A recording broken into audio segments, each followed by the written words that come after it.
All right, we'll call the State Fair Board of Trustee meeting for March 30th to order. I'd like to welcome all of you to the meeting. We're all coming in here feeling really good after being able to have a little tour just before while we had our work session, and we got to be in the cafeteria to see the new dining facility for the kids, and we enjoyed it very much. So thank you for setting that up. So we'll try to stay awake. So yeah, I would entertain a motion to approve the agenda. Second. All in favor, say aye. Aye. Same sign. We want to mention Justin is listening via Zoom. He is traveling and should be here within about 30 minutes, but was out of state for a meeting today. So he will probably be joining us soon, but he is listening. Do we have any comments, citizens comments? No citizens comments. All right, and so we'll have an introduction of new employees. As the tradition is at State Fair, we introduce the board to the new employees that they've hired in previous months. And so we'll start off with the Dean of Technical Education and Workforce Innovation, Mr. Dean Wrong. Thank you. It's my pleasure to introduce our new apprenticeship coordinator. She joined us 3 weeks ago, Bailey Breimer, and she's been out meeting businesses, finding out about the new jobs, making those contacts, and meeting with students. Welcome, Bailey. Welcome. Thank you. Health Sciences, Dean Rock. Hello. I'm super excited to introduce to you Sarah Coslet. Sarah is our new clinical coordinator for our Surge Tech program. So she and Michelle have been working really hard since she started a few weeks ago on curriculum and getting things ready for our Surge. Sarah's been a Surge Tech for over 20 years. And she's actually mother to our stenography faculty, Megan Narin. So we have a mother-daughter combo amongst us in health sciences. So thank you for being here. So excited. I also, let's see, is that you, Rhonda? I think it is. Yes. That's me. I would like to introduce Rhonda Franken. She is teaching in the practical nursing program at our Eldon campus. So we're really excited to have Rhonda with us. She has many years experience in nursing, most recently in the Camdenton School District. So we're really excited to have her with us. And thank you for joining us, Rhonda. Thank you. Welcome to both of you. Welcome. Coach Paneer. I'd like to introduce our new men's and women's soccer coach, Michael Porlpat. He comes from a St. Louis community. He coached 8 years at Fontbonne, and his last stint was 9 years at LSU Alexander in Louisiana. And we're super excited to get him on board and get him started. We're a little behind the cue ball, 8 ball, whatever you want to call it, but he is working it and trying to get it accomplished. So we're excited. Welcome. I saw you out there, yeah. Thanks, Coach. Get everybody? Good morning. Okay. All right. So moving on to in the agenda, the approval of the minutes for the February 23rd board meeting is published. I didn't Objection, I'll make that motion. Do I hear a second? Second. All in favor, say aye. Aye. Those same sign. Motion passed. All right, so Keith, we're ready for the warrant for February. Thank you. For the month of February 2023, total disbursements from the college were $4,590,017. 1,839,493, that was accounts payable, and 351,228 for the old construction, the final payment to Prost. So close that book out now on that one. So that was they were paying out their retained, so that one will go away. Payroll of a little over $1 million. Payroll income tax of 177. We had financial aid disbursements of 1,056,000. Utilities 94. You can see the others anyway 4,590,017 in college disbursements. Any questions? Well, let's just get the motion first, I guess. So I would entertain a motion to approve that report. So here's second. Second. Any discussion, questions? All in favor, say aye. Aye. Pose same sign. Motion carries. Are you gonna introduce? I sure can. Okay, Allison is going to introduce our first institutional report today, our medical assistance program. Some of you may have been around when we started that program just not too long ago. And so it's nice to have an update on how that program's doing and serving our community. Yeah, so they're moving and shaking, and one of the best groups that I know of developing partnerships with community, and that's what we're all about, right? So I'd like to introduce to you the program director. This is Jill Samau. She'll be providing the institutional report along with her partner in crime, Ms. Bailey Coleman. And they brought with them Stu Colette. So take it away. Okay, I have a bunch of stuff, but we're gonna make this, I promise we'll get the time. I told them I'm not a usual, presenter. Thank you. He brings stuff to make it more interesting. So I need all of you to put on a pair of gloves. This is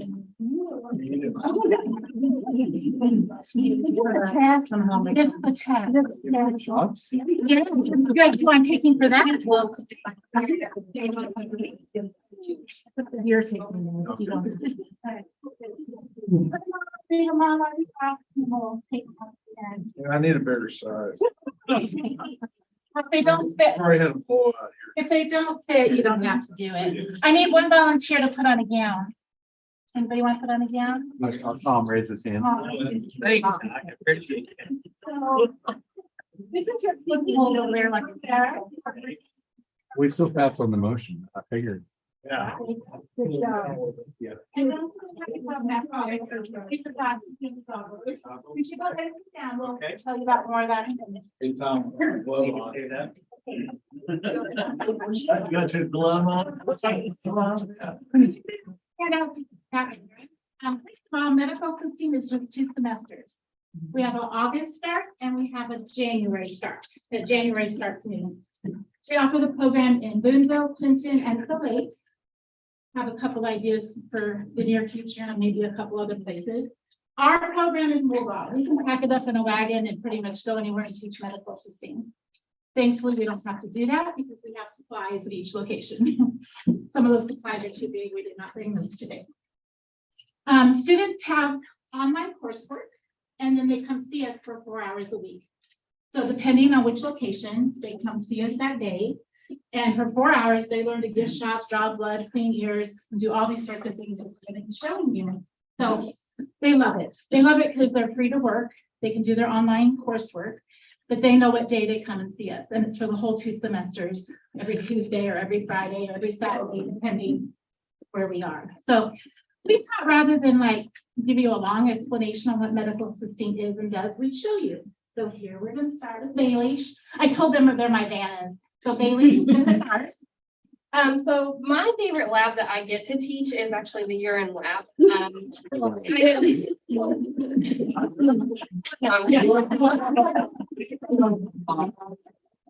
Step outside, please. People collect urine. This is for a 24-hour urine. As you can tell, it can hold a lot more than this little sample. I'm sure at least one person in the room has seen this cup before. And then one of the things that we do is we teach them how to do, does anyone have a pool? You have to check yes. Basically the same thing, you just do it with your urine. So we teach our students how to read those. It is more complex than it sounds just because you have X amount of seconds to check X amount of things and it gets tricky. So it's pretty cool, pretty fun. Like I said, it's my favorite. Something wrong with us. So this is Colette. She's almost done with her second year. She'll graduate in May. We also do different vital signs. We learn how to take temperatures and blood pressures. We also,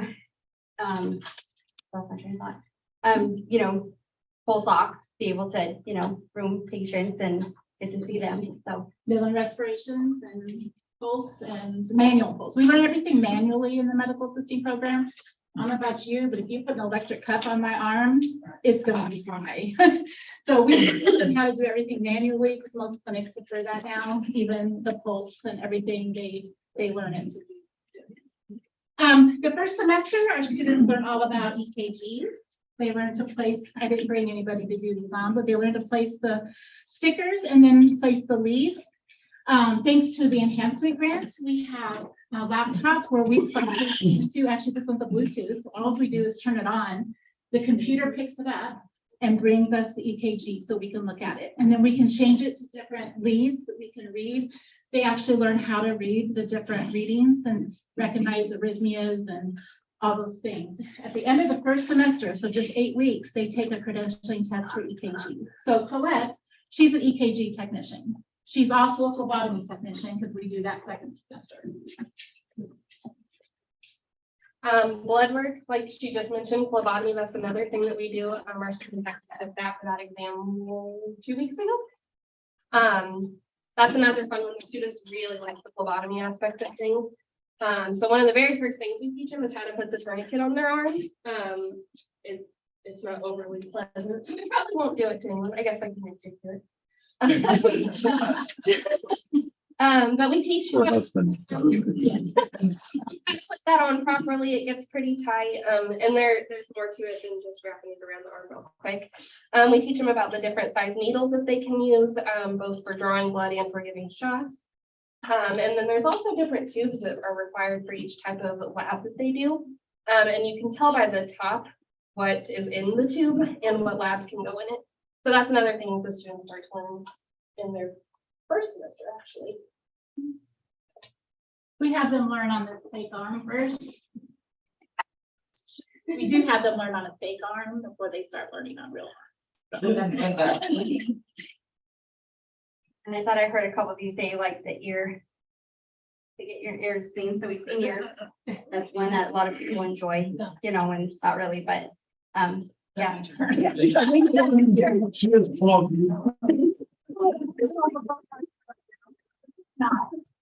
So I forgot to show you this part on EKG. All students do a project for EKG.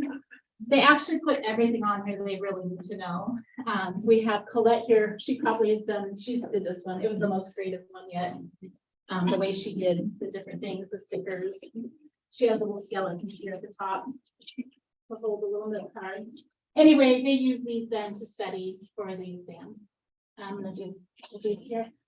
We do a lot of lung testing now since COVID. So we have a spirometer, which is something they blow into, and then again, it shows it on the computer. That's another enhancement grant thing. And it's great because they walk into the clinics already knowing how to do these things.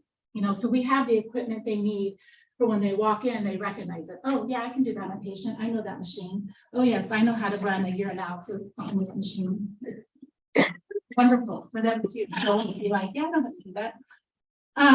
Heat flow, some of you may have done this if you've had children with asthma.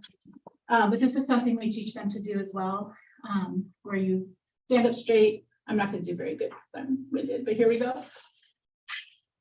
So I got 400.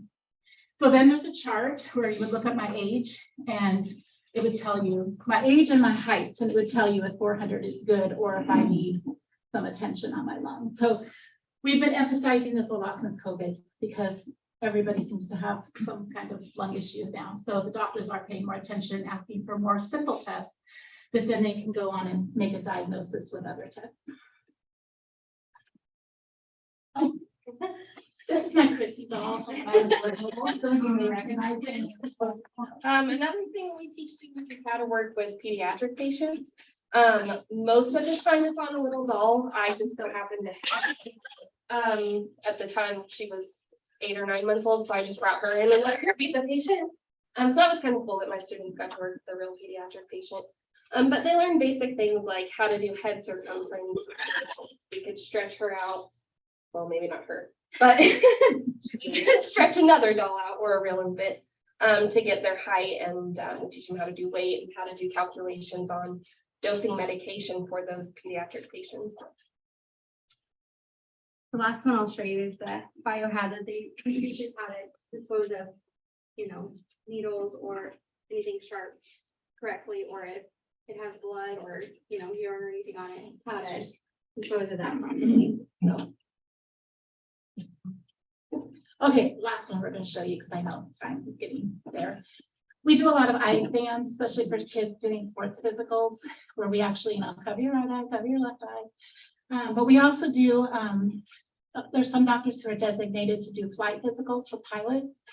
And that's a lot more extensive eye exam than just, can you see the E? So they actually have a color blind test. So we actually have the book and teach the students how to present that to the patient. What number is that, that kind of thing. And they learn through going through this test, how to document it for the provider, so he knows that that pilot can be a pilot. We also do the one, those of us over 40 know very well, the Geiger test, how the doctor has you hold the card and you can read and see what reader glasses you need or bifocals. We also teach them how to do that. We don't do that often in the clinics, but if someone's having trouble with their vision, the doctor might figure it out and see if it is simple as they need reading glasses, then they send them to the eye doctor. Somebody that right now. Yeah, I know, exactly. If you want to test yourself, we need to. Okay, and I'll show you how to take your gloves off. I don't like mine. We did better. We have them put ketchup and peanut butter on their hands, representing, things they might get on their gloves. But I was like, oh, I don't think we should do that. I might be fired. So the first thing you want to do is you got to take one glove off first. So you want to pinch the glove down at the bottom and turn it inside out and up. Yeah, you're doing it. Perfect. Don't worry, this isn't. And then you kind of wrinkle that up into the other hand that still has the glove. Perfect. And then you'll just take, I do 2 fingers. Could do one if you wanted to, but 2 better. You can better control it. And flip that up and keep that other glove rolled up into that one. And that's how you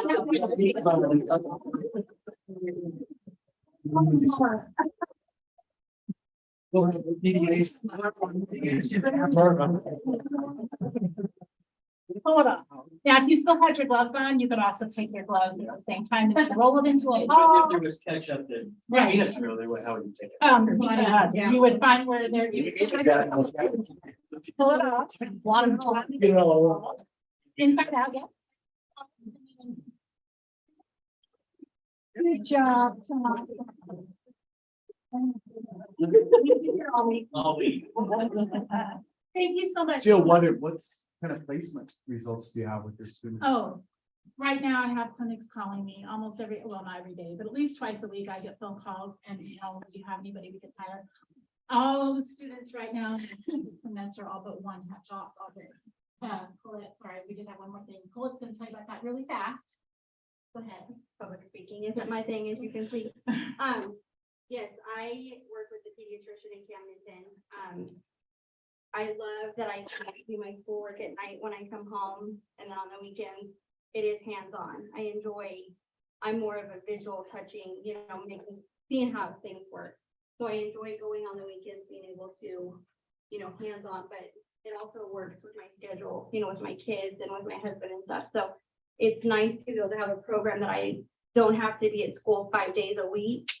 And, I can do it on my time, but there is a deadline. So it has been nice to, and these two have been awesome. They're very supportive and very kind when it comes to, if you don't know something, they'll walk you back through it, and it's not like, can't believe you didn't get that the first, so it's been very, very nice, and I'm not 18 anymore. So it's been nice to have something that I can do, but it doesn't take away from my family at the same time. So She's the first student I've ever had that got a job right away in pediatrics. Pediatrics is not a place you want to start in the medical business. It's very difficult. I have a pediatrician in Camden who's very particular. She wrote me a message. She's like, I need one of your students. And she described what she wanted. And I'm like, Colette. So I told her Colette. She's like, I know Colette. I'll hire her. And he was just like, okay. So like I said, they're all but one have jobs already. So. What's the average salary? Well, before COVID, $12 or $13 an hour was bad. After COVID, 16, 17, 18, 19, up to, I have one student who graduated last year who's making 23. COVID's been good to medical. So, I mean, it's still not huge, but they're, it's good compared to 12. Could you talk a little bit about your partnerships with Lake Regional, Golden Valley, and Boone Health? Thank you for asking. Yeah, so about 2 years ago, I've been working with Lake Regional. I used to work there, and I told them when I left, I'll be back, not to work with you, but I'll be back to train your medical assistant. And it took a little while, but we did get a partnership with them now where they take their own staff they already have, who are receptionists or dietary or whatever position, they offer them to have a scholarship. So they have their own little process. They sent us 5 last year. We only have 3 this year. Next year, they're planning for more. They pay 100% of their tuition, scrubs, books, almost everything. I think there's 1 or 2 things they don't pay for. Graduation, all that they pay full. In return, for when they cross that stage in May, they give a 2-year commitment. If they decide to move or not give that 2-year commitment, then they have to pay back the fund. After that, Golden Valley picked it up. Golden Valley and Clinton does the same thing. They sponsor everything. And Golden Valley also lets them keep their financial aid, which is helpful. So that helps people who need daycare and food and transportation. We have a lot of single moms in our program that really, really helps them stay. And then Boone Health has reached out to us. They received the grant. I don't remember the name of the grant. I know. Yeah. What's the name of that grant? And then part of the job show. Maybe. I'm really bad at that details like that. But they came and they said, hey, we want to do everything for these students. We want them to have their financial aid and we want to give them a stipend. I think the stipend is around 200. But I'm like, anything. I mean, that's awesome for these students. And again, it's in return for a 2-year commitment. So this is filling the job needs as you see on the Merrick thing. I mean, there's like 1,100 jobs for medical assisting available right now. For their Columbia location? No, all Boone locations. So we have one at the lake, Okay. right by Hy-Vee or inside Hy-Vee, there's a Boone. They told me they have them all over. So it would be like if someone at the lake wants to go through it, they would do that, and that person would be placed there at the lake. And then, of course, yeah, Columbia is our main. And it's nice because Booneville is very far from Columbia. So our Booneville campus, they'll be able to go there. I already have 3 accepted. We're waiting to do the application for the Boone Health thing they're doing. And I've had recently Cass Regional has reached out to us. So they're interested in possibly doing something like this. They've been asking a lot of questions. So I hope and expect that to grow. So About how many do we graduate every year? it varies. When I started, we were at 5, and then we went to 12, and then we were up to 24 last year, I think it was. And then a few ended up dropping. So I think we graduated in 19, 20. This year, we have 11 in each cohort. So it's down a little, but my next cohort's not till August, and I already have more than I've ever had at this time. So yeah, back and forth. Explain to them why you have 2 cohorts. Yeah, so, right, so, well, there's a couple of reasons. The main reason, the front of my mind is I'm really planning to start a dual credit in the high schools. Been working with a few high schools on that, probably a year and a half out. But if we do start with the high school, I'm going to take the first semester and I'm going to stretch it out into the school year. And then when they graduate from high school in May, they'll start in the fall. So normally we start the first semester in the fall, but we'll also have the second semester in the fall. So whoever ends up coming out of high school in different places, they won't have to wait an entire year to complete the second semester.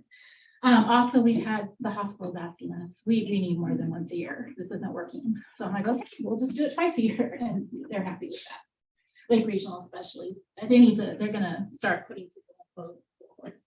This partnership thing, it's gone well, it's going, but it takes a little while to work all the details out. So I think we're good. So they're planning to January and August. So we're trying to meet that need because there's openings everywhere. Also, thank you for the Saturday schedule. I'm sure that Yeah. beneficial. I realized when we took Lake Regional, there's no way they could get, they wanted to give us 10 and it didn't work out. But if we give you 10 students, we can't fill 10 spots on Tuesdays. That's when I offered it. I'm like, okay, we'll do Saturdays. That works out. So it turns out to be one of my favorite classes, like collect on a Saturday. But it also gives other people an opportunity if they work other days. So, yeah, so thank you. Thank How you many very others much. see the assistant students transfer to like the nursing program? Oh, often. I'm actually finding it, last year, I think I had 3 that wanted to continue. This year, there's quite a few. You know, but it's interesting that that's happening. I actually went back to some students who did that, and they're now RNs working. And I said, do you feel like you wasted your time doing medical assisting first instead of jumping right into LPN? Because I was worried, you know, the time and money, and none of them, all of them said absolutely not. I was not ready for nursing. I didn't have the confidence. I didn't have the study skills. I didn't have time management. But going into medical assisting gave them that confidence and that structure that they could enter into LPN. They said, plus, we're a step ahead when we enter LPN. We already know this, and this. So, How does this compare with like CNA that we do in SCTC? yeah, so CNA, is kind of, it's more nursing home. It's more like overall patient care. Where medical assisting, patients come in for their appointment and they go home. You know, they come in and they go home. So we're not doing that 24-hour care. We're doing more, we do nursing care or patient care. We're not nurses, but we do that kind of care, but only in clinics. We're not trained to work in hospitals. So we work in that clinic setting, which my recruiting is, hey, you guys, no weekends, no holidays, no evenings, 8 to 5 and you're done. I'll just put it out, maybe, I mean, I don't know if we have the capacity to do that in CTC, but I could see how students might be interested in one or the other, but both aspects of healthcare. So what we've had interest in the different ones, Clinton, at the Lake, Eldon, is they have, 2 years in that program or even 3. So having one be like a year for CNA and maybe 1 year for medical assisting, or they can go their medical terminology and biology route and then choose which one they want to do. Yeah, so it can either. Well, you can see why the program's successful. We have 2 great faculty. So thank you for coming and congratulations on completing your job. Thank you. There you go. Thank you guys. Dean Rod will introduce our next institutional report. Thank you, Dr. Bailey. Yes, I'd like to introduce Eric Kramer. Eric is the director of the CTC. Last placement report was 95% on successful placement on his students. And I'd like to introduce Rochelle Hockett. She's our community liaison who works on matriculation and the connections with business and industry that makes those placements possible. So all yours. You guys gonna get leather gloves this time? Unfortunately, we don't have the budget to provide them. All comes down, we didn't have a bag.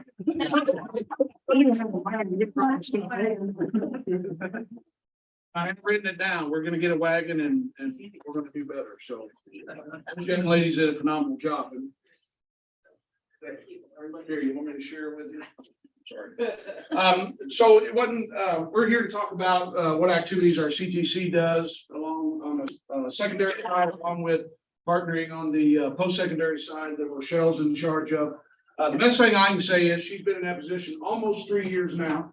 And it's been phenomenal how she's helped our side do things that our staff hasn't been able to do or has had the time to do.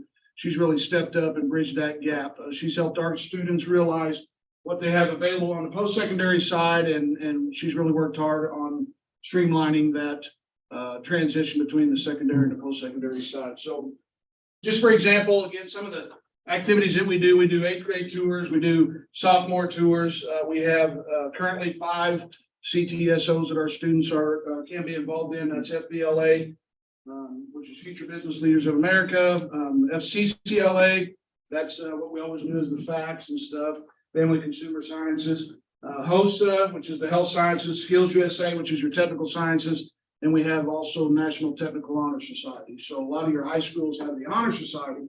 Well, they actually have a technical honor society available for our tech side. So that's what we do. Our students also attend various career fairs. We have various meetings with our sending schools, administration, counselors, different staff, stuff like that. And some of the things that Rochelle's been helping us on, again, that transition of our students going into post-secondary, but knowing what they're going to earn with us and then what they have left to earn when they get to the post-secondary side. We found out, I think it was last year, we really sat down and said, our students really have no idea how close they are to earning the next level, whether that be a skill certificate, a professional certificate, or the 2-year degree. So she's been working wonderfully with us, trying to get that all bridged together. Another thing, and if I'm talking out of turn, just butt in at any time, please. We do our CTE signing day. We're doing that actually together this year. Some of our students are participating in the state fair one, but then we'll also have our secondary side before and after for the students that have chosen to go to different institutions to further their education, or to the workforce, or to the military. And then we are also working with our post-secondary programs on being able to offer a skill certificate for our high school students when they get done with us for 2 years, with the amount of college credits that they can earn to get them a skill certificate. So hopefully they can then participate in state fair graduation, walking across the stage. That'll hopefully make them feel more like family. So, Michelle, you can go ahead and talk a little bit more too. Sure, yeah, to Eric's point, I just didn't bring enough copies for everybody, but this is just an example you guys can take a quick peek at and pass around. That is an example of something that we've been working on to have a visual representation for the secondary students so they can see what they will have earned in college credit by the time that they finish CTC. For instance, this is a machining example, but welding, for instance, the students will have 18 hours of dual credit when they finish junior and senior year of welding. They only need 24 to get their skill certificate. They're just 6 hours away from it. I had one kid, he wasn't gonna go to college. He didn't want to do that. I told him I could do it. I said, hold on. Went back to my office, got the form out, showed him, and he said, oh, okay, where do I go? He ran down the hill and talked to Stacy right then to start his enrollment process. So just being mindful of being able to show them how close they are is one of the examples of what Eric was talking about. Some of the things I have done on the CTE side is develop opportunities to get people here on campus. Certainly with the new building, that has been key for us. It's way better than me going out to the schools. I still do that. I go to career fairs, college fairs, go to the schools, talk to classrooms, meet with counselors or administrators, whatever. But getting them here in mass is by far the best. A few examples, you guys will recognize some of these things that we've done, but CTE month, we've always celebrated that, but this year we took it up a step, invited Mayor Dawson to come and sign a proclamation, and Jolene jumped on board, said, hey, let's get the Benton County mayors in here too. So we were able to work together and make that a bigger public event and get some press out of that. CTE signing day, that we've done that in years past. The last 2 years it's been virtual. So this year we're excited to have it on campus. We have, as of this afternoon, 62 students registered. Deadline is tomorrow, but I'm gonna leave it open because there's always some stragglers. So we hope for about 70 students to participate with us this year. Boys and Girls Club Summer Camp. What better place to send our instructors out to work with those kids? So I asked our engineering design technology faculty, Daniel So, to go out and meet with them last summer. And so he staged a 6-week STEM camp with them. Now, in turn this year, with the Collaborate Lab open, they're going to bring their students here for those hands-on experiences. Manufacturing Day is another thing we've talked about institutionally forever. Never really been able to get any traction or make anything happen, but this year we had schools bring their students in with they bust them in. We set up tours. I set up tours with 3 different industries, the schools. I divided them up, sent them out to those, then they came back here. We had tours, fed them lunch. They loved it. But those are just a few of the examples of the types of things that events that we're creating to increase that awareness and visibility for the career and staff programs. Number of schools and enrollment. CTC. On On the CTC side, we have 10 sending school districts. We have 2 private schools.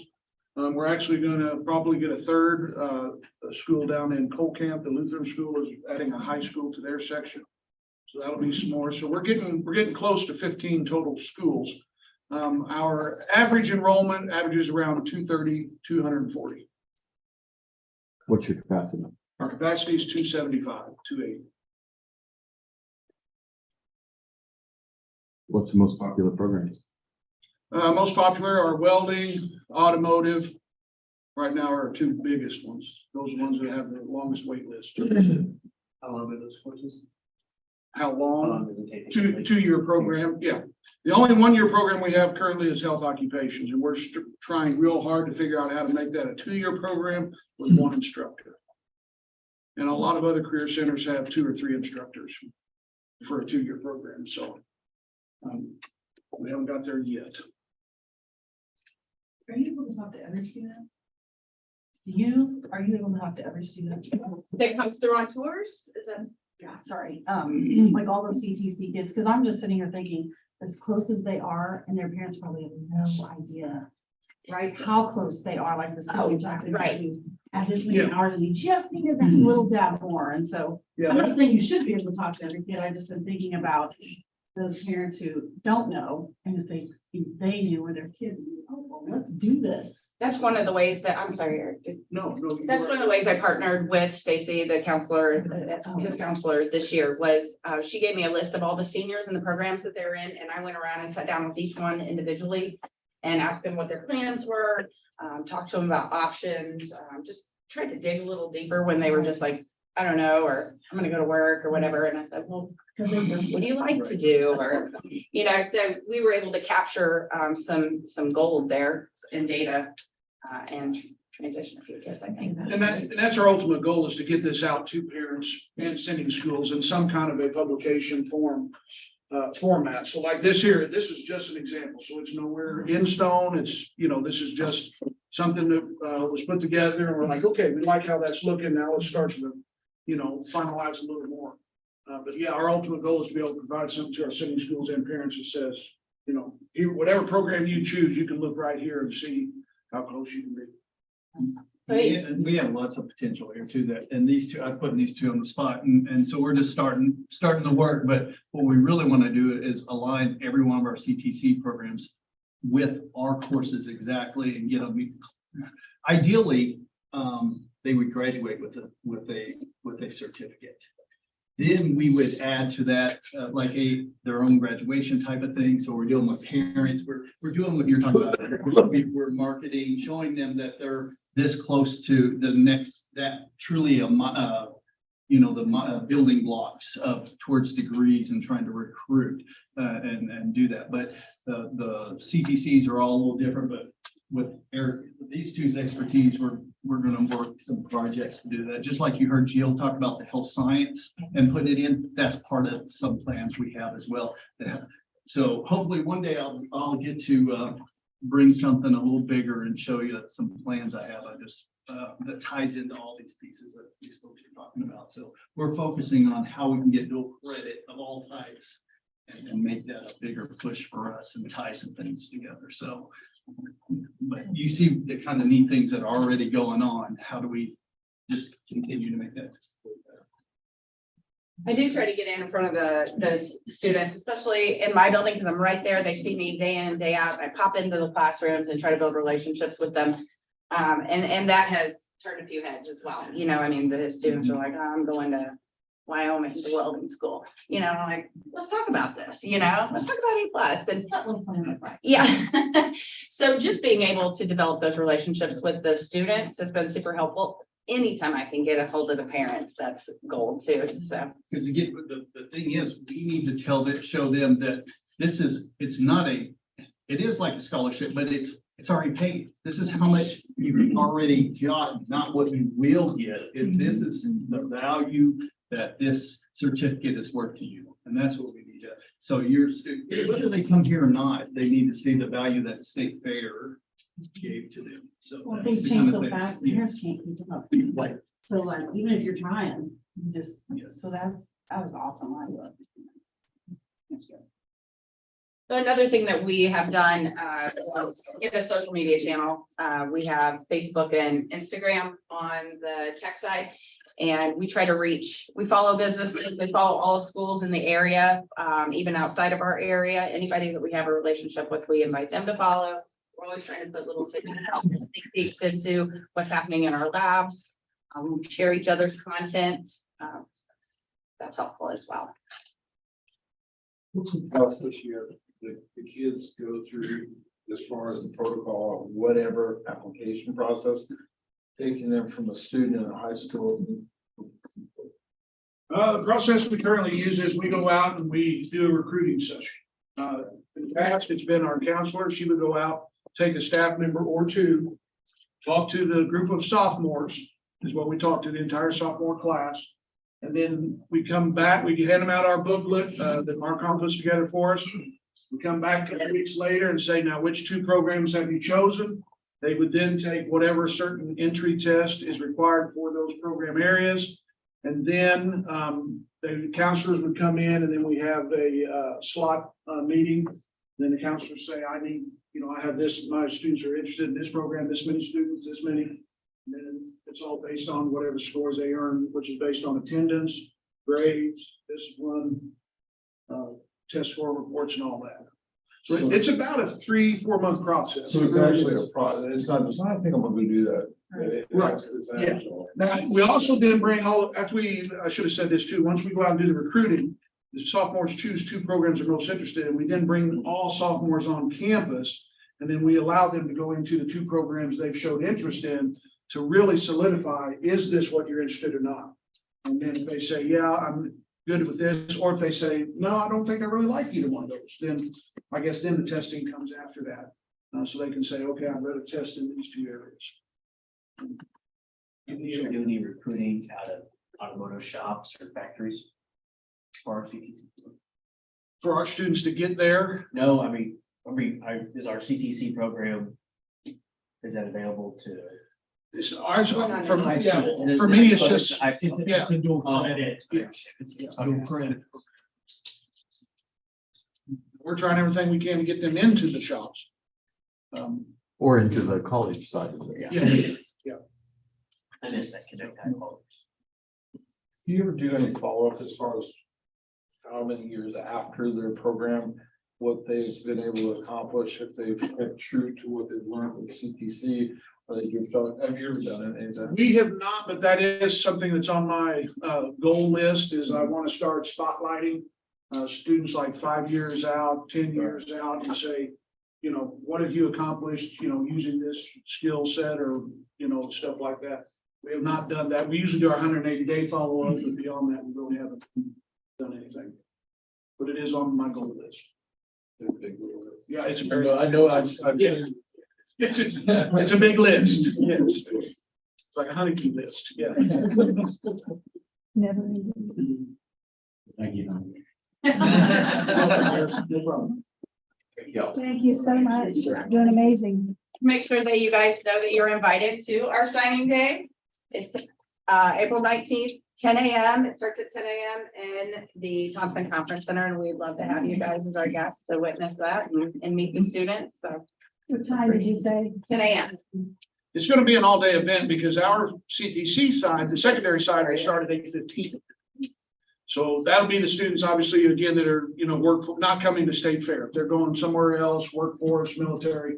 Our morning session will be 8:15, 10 o'clock. Hers will start and go till noon-ish. Yes. And then my afternoon session then will be theirs at 1 o'clock. So it'll be all day. Lisa, would you send an email reminder out for that? Kind of what the day would look like? Awesome. That's just the college side. Eric's is on either end of it. Yeah, it'll be the same day, just earlier and later. Thank you. Thank you. All right, well, appreciate those institutional reports. Helps us to get a better feel for what is really happening. So now it looks like we're going to talk about mileage, the policy and regulations, and it's just for informational discussion. There were some questions from the board about our mileage policy and how it worked. And so we started having some discussion about it, and he's started to do some work on it. And I think he's going to propose a change. We're not in the process to propose that to you. it goes through communication process at the institution first. But this is just informational about, and you all can provide some input, thoughts on that if you have thoughts on that. So, welcome, Justin. Welcome, Jeff. Those great things to policy. One of the things Dr. Bates mentioned was questions about mileage. There are two policies in existence that effectively cover this. In some ways, the mileage should probably not be a policy, really thought about putting it as just a regulation under the existing, there's policy 3430. If you look at the handout. Yeah, you have number an, I'm 8 sorry, in I'm your sorry, handout. 8, when we, on number 6, Number 8. number 8, yeah, number 8. You'll go to tab 8, and it'll help you out a lot. There's two current policies here. Really, we need policy 3440 and 3450 probably needs to fold under 3440 as regulation. 3440 is travel reimbursement. It's fairly straightforward. It says it is a policy of the Board of Trustees to pay reasonable travel expenses for those who travel on college business, whose trip has been approved in advance by the corporate supervisors. These expenses include registration, transportation, meals, lodging, toll, and parking charges. Expenses are reimbursable and properly accounted for. So that one is fairly encompassing of reimbursement travel. And then policy 3450 under it was specific to mileage. And it reads currently, which is that column as follows, says mileage reimbursement for employees who use their personal cars to travel on college business if we approve. The allowance or reimbursement shall be computed at a rate not to exceed the Internal Revenue Service standard mileage less than 3 cents per mile. Employees provided with a vehicle allowance are reimbursed at the courtesy vehicle rate at 64 cents of standard mileage. Any change to the max rates effective on July of the year of the IRS change to the standard mileage rate. So really, we'll talk, that needs to be a regulation. Then let's talk about the mileage reimbursement now. What we have now is pretty much we kind of figure out what we want, when we want, how we want. There's no real guidance on what to do. The objective of mileage reimbursement really goes back to under policy 3440, which is the word reasonable, to pay reasonable travel expenses. The travel and mileage is there to reasonably reimburse someone for the cost of owning, operating a vehicle in the market in which we live. IRS sets a policy rate out there for IRS deduction purposes. That's a national average. It's pretty skewed, pretty heavily rated because it's going to be large metropolitan areas, a lot of things. Different demographic here. The state does their own rates. We are beholden a little bit to how the state says you read on the second page, you'll see what the state says, which is the whole no more than has to be at least 3 cents less than IRS mileage rate. That's where that comes from. What I'd like to recommend for mileage reimbursement is something a little more specific. I think it takes into account the cost of the market we're in compared to both the national average and the state averages, state cost of living. I did some looking and on a whole thing on what data use. Mid-Missouri is probably about 15 to 20% less in cost of living than the national average. And we're about 10% less than really St. Louis, Kansas City. Their data is skewed, but you need to look and see that. So point being, how do we reimburse people reasonably for the cost of the vehicle? So one way I'm suggesting it read now as what we'll recommend, we'll go through the processes for mileage reimbursement regulation is on the right-hand side, while it says mileage reimbursement for employees who use their personal cars to travel on college business must be pre-approved by the supervisor. The rate shall be computed at a rate equal to the state of Missouri standard mileage rate as published by the Office of Administration. That's 5 cents per mile. Employees provided with a vehicle. Employees that are provided with the vehicle allowance, again, I'm kind of playing off to the one to the left, will be reimbursed at a rate of 64% of state fair mileage rate, there's half cents. Any change to mileage reimbursement rates effective on July 1 of each year based on the state of Missouri standard mileage rate in effect at that time. One state community college mileage reimbursement rate will not be changed during the fiscal year. So we're only given this every month changing. So just trying to be a little more specific on when we change them, how we change them. We've had our rate in effect for a few years now. There's no real process or standard as to what we do. So this allows people to know what it is. reasonably reimburse them. And I think it answers a couple of questions people had about what did we do if people, were having farm loss for any reason too, I think we brought up, and that's what this is for. The discussion today, it's kind of down in the weeds a little bit of what we're doing, but Any questions or recommendations? So there's a form they all fill out, right? yeah, when they travel on trip, they do an expense report. And that's, this is, travel expense is just like any other expense, meals, lodging, it's easy to fall under that whole travel expense policy. But they have an expense form. When I traveled here, I stayed in this hotel, I ate these meals, I paid for this parking and reimbursed. Signed off by supervisor. Would there be a form for people with vehicle allowance as well then? Yes, they use the same form. They just have a different reimbursement rate. I think we have spelled out how the computations, it works. And it doesn't have to be reviewed every year. I think this is it will move with market.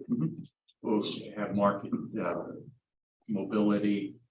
I think it's an improvement. Yeah, I'm fully in agreement with that. They're database access, so I look, and I mean, I don't look at these a lot. It was good to look at. Do we have fleet vehicles at the moment? Limited. How many do we have? Well, we really don't even we even take the car out on the road. What Yeah. did he ask? Fleet vehicles. Actual fleet vehicles, we have some. They are rarely, as Dr. Bay said, rarely taken out on the road. Because we've not updated them in a while. Sometimes, we'll have the facilities group will use it to, run errands around town and pick up supplies, pick up that. If someone needs it, just run a quick errand here and there. They typically don't go what I'll call, real trips. They're used for errands a lot of times. We Facilities is also lease vehicles, enterprise.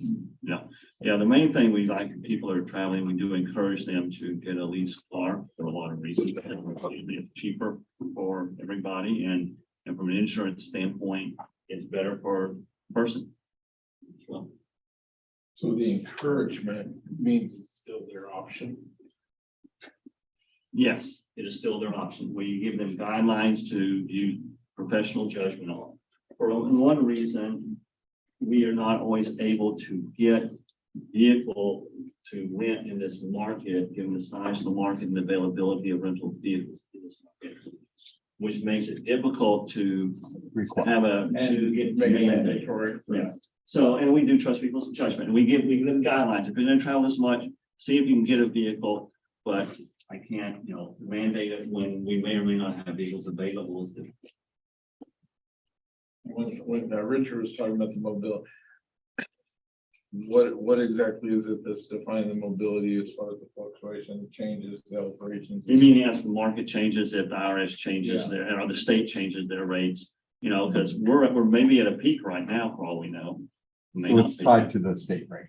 So in other words, we'll have a direct link in our policy that we're going to revamp. Yeah. That will adjust it. And there's no question as to what it is. Instead of now, it's arbitrary. It's arbitrary right now.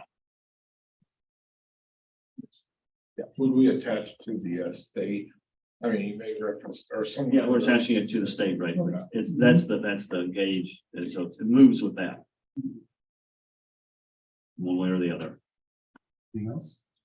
So just, I don't know, it's informational. And then we'll put it through the college processes. Thank you, Keith.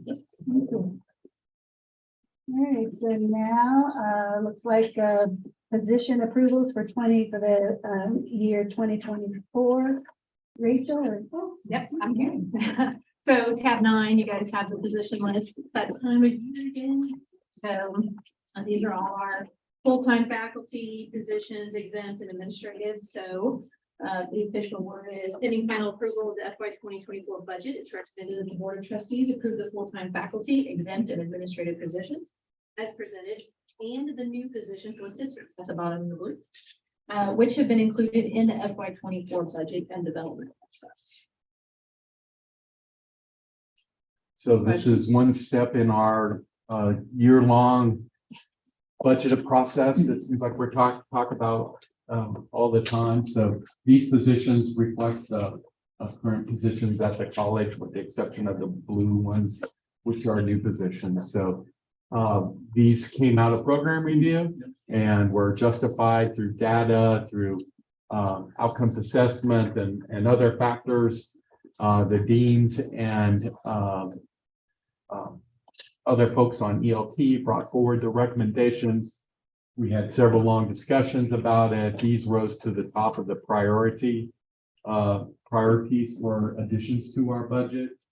And so in terms of the admissions and outreach, credit administrative assistant position, dual credit takes a large percentage of our enrollment, accounts for a large percentage of our enrollment. We have one person that is responsible for that dual credit program. And she is stretched very, very thin. So this administrative, and it's also a heavily administrative function. So she's working on, selling enrollments and things like that, and just doing administrative things. There's a lot of time, just on the pay piece of it, trying to coordinate with high schools and how we pay them and make sure whether they're employees, just that piece of it is very burdensome, so. And we're looking at enhancing that with even MOUs with the schools, so being even more intense with administrative work and things, so we have better agreements. It's very clear between both entities. The second position is the writing tutor in the program review. It's tracking the number of students accessing tutoring.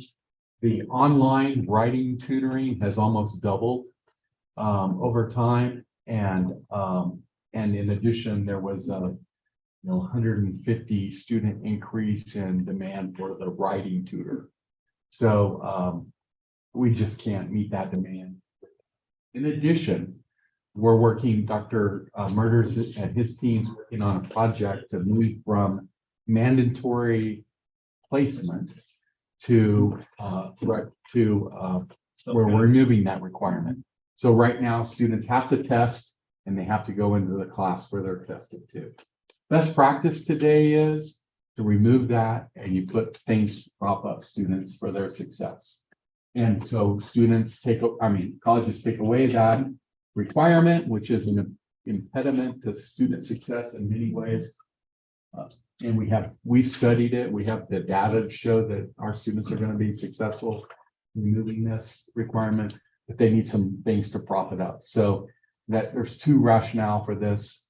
One is the actual data of the demand. The other is our plan to remove that requirement and prop up students in other ways with the test, the tutoring systems. Then finally, there's two part-time coaching positions that we're recommending moving to full-time. Both of these athletic teams have been very successful in terms of numbers. They have 40 plus in both of them. In addition, their schedules are year-round. It's not like like a basketball season that's a couple of months intense, and then you're doing recruiting and off-season workouts and stuff. They're competing year-round, so it is very difficult. And one of the I wouldn't probably do it over again, recommending part-time coaching for these programs. It's just too difficult to manage. So the team was in agreement that this is an important retention strategy for students and recruitment strategy. So both those faculty, both those coaches can recruit more and retain more students with a full-time position. All of these positions are pending the final budget. So if the budget turns south and we don't have the money to fund those positions, which we don't think it's likely, things are looking really good right now, but we would hold on the new position. So there are four positions, but it's less than 4 FTE. That's correct, yeah, because they're two part-time already, so we just roll them into full on the coach position. And then the other, the same format that we've done before, but the ones that are highlighted yellow are the grant funded positions, just so you're aware which one those are. Any questions? I need to recuse myself, I believe, for that particular vote. And this does not have adjuncts. No, this is only full-time faculty, professional staff and administrators. The reason I know that is my daughter-in-law is an adjunct. Yep, okay, I no, want to make sure. It does not include classified staff, though. that's correct. Yeah, So this yeah, is just just professional staff. professional staff. When did we get to see, or when is the budget for the new positions get presented to the board? When the budget, it'll be as part of that full, the full budget presentation. What was that? At the latest, it'll be in June. And then on the 100% grant funded positions. Hypothetically, off chance, we don't get that grant, what's the backup plan for that? Each of those positions, there is no guarantee that they would continue funding. So when we hire people in grant programs, we're upfront with them about that. When the grant ends, hopefully the grant is so important and so impactful and is making enough money to sustain those positions we continue. But if not, then those positions end or we find another way to fund them. All right, so let's, before we go on with more discussion, let's have a motion. I'll entertain a motion for those position approvals. So Second. you need more discussion, then. You need to cut you short. We have to get to that point. Mhm. You need to be calm. I did. I actually felt my hair. Okay, all in favor, say aye. Aye. On the same sign, motion carries. All right, so now we're ready, the Radiologic Technology X-ray machine. Going to have Dean Bross come up and talk to you about items 10, 10A, and 11, just about what they are, what's going on. You've seen part of it. Then I'll come back to the discussion. You can ask any questions for the formal approval or not of the items.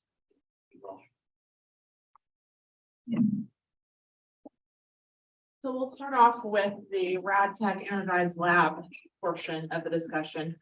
So the ladies who have come here today from the RadTech program have worked really, really hard on this project.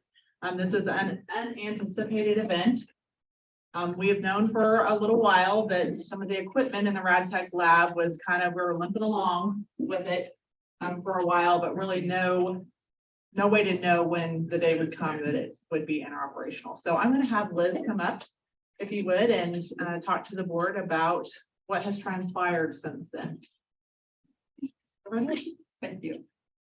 Good evening. Some of you might remember me from last fall when I made a presentation about our department C-arm. But in case you don't, my name is Elizabeth Keifart-Bertani, and I am the clinical coordinator of the Radiologic Technology Program.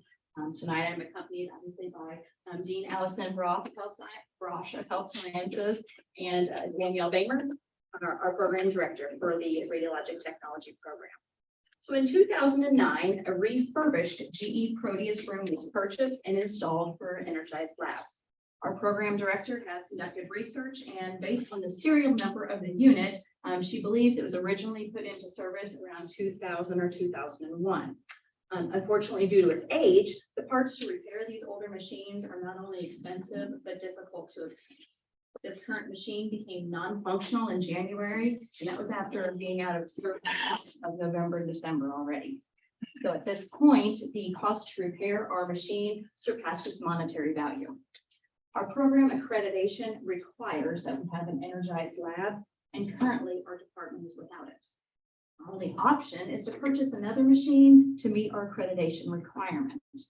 I've contacted numerous vendors requiring about refurbished equipment, but not much is available due to hospitals and clinics purchasing the equipment with the COVID funds where they were available. In some cases where I was lucky to locate refurbished equipment, the cost was nearly the same as buying new. Therefore, we shifted our search to buying a new machine. I met with multiple vendors, receiving quotes for 10 different machines from 6 different companies. I've also contacted the directors at all of our clinical sites for their recommendations on the type of machine that would best serve our needs. Out of all of our quotes, the AGFA DR600 is a far superior to the others presented. This would certainly be our dream machine. but unfortunately, it has a price tag of $389,103.01. With further research, I found out that AGFA did not have a machine anywhere in mid-Missouri that could be visited, so I decided to approach the company with an offer of an educational partnership. Explained that if they could make this equipment affordable to us, we would allow our room to be designated as a showroom for hospitals and clinics to do an on-site visit to see the machine in use. This provides AGFA with a drive before you buy opportunity with potential customers. And more importantly, a great marketing opportunity for the State Fair Community College Radiologic Technology Program. Our graduating students can share with their employer the great equipment that they trained on during their schooling. And the hospitals and clinics could also tell the students that shadow about the wonderful opportunity to train on state-of-the-art equipment. Also, prospective students touring the campus always come by and visit our energized X-ray room. For our program to have this type of machine, it would not only give our current students the experience and training that they need on equipment that they will see in their professional career, but it will also serve as a terrific recruitment tool for new students. After several meetings with the AGFA account representative, the account executive, the U.S. sales director, the U.S. vice president of sales and operations, the director of professional services, the North America business leader, and the worldwide sales leader, I am happy to report the company has agreed to an educational partnership offering us a significantly reduced cost of $104,940.10. Our goal is to provide one of the most innovative radiologic technology labs in the state of Missouri. In line with priority 2 of enhance the student experience and objective number 3, maintaining a campus environment that is inviting and promotes student engagement. Therefore, I come before you this evening to ask approval to purchase the AGFA DR600 for our radiologic technology. Does anybody have any questions? That's on the fact that you worked so hard and you were able to think of it's tremendous. And not only brought us a machine, it's bringing us a machine, but it's also bringing all the other flavors with it. And I thank you for doing that. That's very nice. I would also say that some of the other quotes that Liz obtained, were not far off from this quote, but for far less, superior product. So well done, Liz and Daniel. Well, I think our goal is that state-of-the-art be the minimum and that cutting edge be where we actually desire to be. And this proposal seems to get us there. And I know at the state level, there is a great push towards cooperative programming with other educational institutions, but also with companies in the various fields in which community colleges do training. So this fits right into the state priorities for cooperative programming. As you all have just said it, I want to make sure I appreciate that you guys recognize the hard work they put into it, but also, it also highlights that our faculty, our superior instructors and all they do, but also when we talk about universities and they do research, this is the kind of research we do to be on top of that. And we got a fantastic deal. And I don't think anybody can really explain the amount of work they went through, phone calls and how easy, if you could bottle up what they did, I think I can speak for Keith. They made it super easy for us. We walked in and even the issues we were having, making phone calls in the middle of our meetings and solved them, not made calls, but solved things. And so this is the kind of research and the things that our faculty are doing that you don't get to see and you don't get to hear about and the students don't see and don't appreciate. And as you said, take us to a place of superior equipment and partner with partnerships that we couldn't do with just funding. So hats off to you ladies, all 3 of them. We're just, like I said, if I could model it, that would be the product I would want to do, and every way that they did it, that's it. It was interesting in one of the conversations with some of the leadership at AGFA. One of the head honchos there said to all of these representatives from AGFA that every one of you should have something like this going on in your area. Like, it was kind of one of those aha moments they had, I think, that, yeah, we should be doing this and spreading this around. So there have been a couple of unexpected costs related to this other than just the equipment. So this is the addendum 10A that was added. One of the unexpected costs was the electrical component. Hang on just a second. Sure. So if you look there, it's before number 5 in our notebook. You see where the tab is number 5? Right after the agenda. Right after the agenda, yes. In the 10, it's a yellow. Oh. That's- Thanks, Amy. Sorry, Allison. That's okay.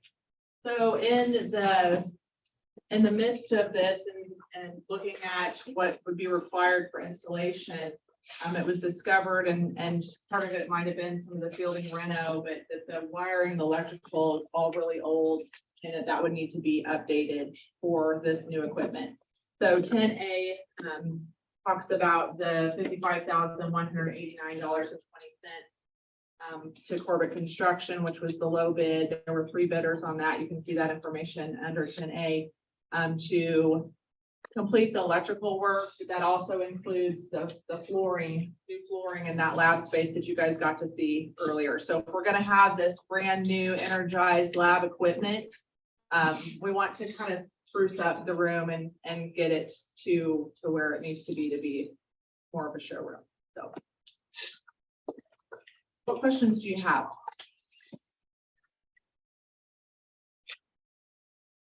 Anything else you want me to cover? Oh, the Unistrut, yes, the Unistrut. So that's that was a piece, so the Unistrut and the ceiling that holds the actual X-ray X-ray machine is mounted from the ceiling. And so there has to be safe construction within the ceiling to hold that weight so that that never falls on anyone. Unfortunately, the current Unistrut that is there is severely outdated and does not fit any current machines on the market today. So there will have to be work done to that piece in order to hold the new machine coming in. So the cost of the Unistrut was over 20,000, but under 25,000. Oh, there you go. So the end all is that we're going to be back into compliance with our program, which obviously means it's going to be in compliance with brand new top line stuff. And the miscellaneous, which is what I would keep with it, we're still so far ahead of the game with what your people have done yourself.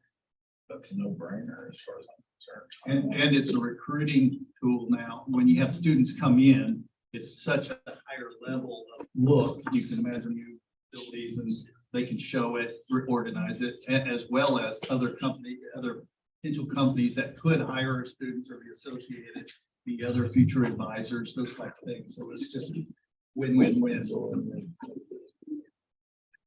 What was the time frame again that the room would be completed? Good question. So you saw today that the old equipment's already been deinstalled. The Unistrut work starts on Monday.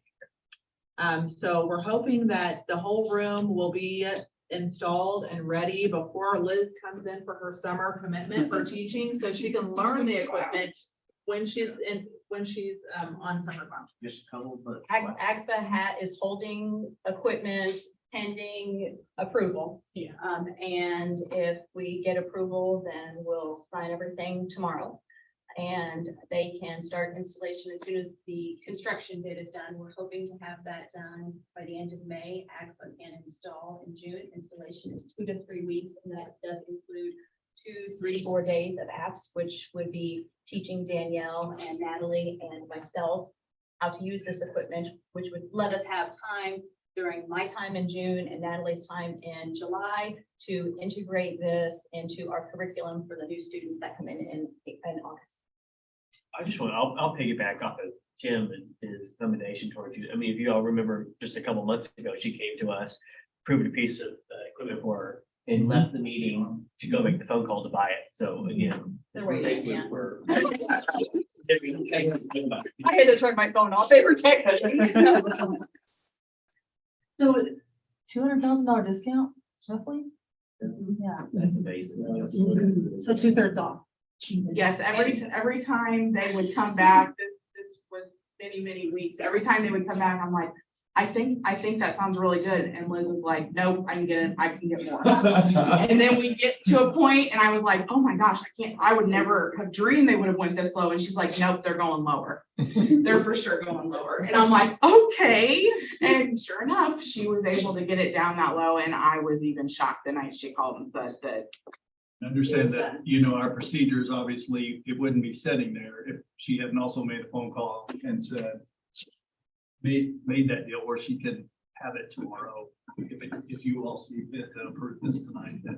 So Yeah, there's not There's a many lot of of these work that machines was there. sitting around. They so don't hold these very often. this so. opportunity would have went out the window if some extra work hadn't been put into it. So like I say, as much as we've all bragged, it still doesn't show how much work went behind.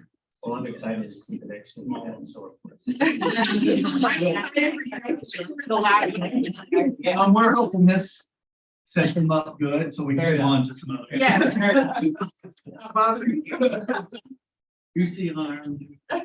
So motion. So Keith, so that- Whenever you're ready. You can- All right. So. Item 10. It is recommended the Board of Trustees accept the bid from Agfa US Corp. of Greenville, South Carolina for the purchase of one DR600 X-ray unit, the Duralast charger, an XD14 protector, and office viewer, including system installation and training. The amount of $104,940.10. This will be used by the Radiologic Technology Program. It is required for program accreditation. Funding is college capital reserves. So, I move. She will be second. Will not be strict. that's Katie made it. All right, and we have you, Tim, as being the second. So be quicker on the next one. Any more discussion or questions on that one? All in favor, say aye. Aye. No, same sign. Motion carries. Please make your call. Well, let's go read the rest of it. Now let's go to 10A. 10A is recommended the Board of Trustees to approve the bid of $5,189.20 from Corbett Construction of Knob, Noster, Missouri, for the preparation of the Radiologic Technology Energized Lab to accommodate the new radiology X-ray system. This preparation includes upgraded electrical service, flooring, and remodeling of the lab.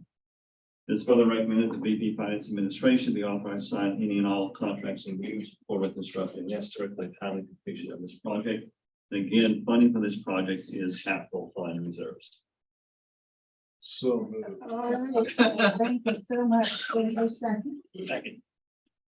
Any more questions or discussion? And I do want to do, for informational purposes, there is another 20,000, which is, you don't need to approve that, it's for 25, there'll be another 20,000 possibly spent for the unit construction as well, but there's no, it's the formula of that as well.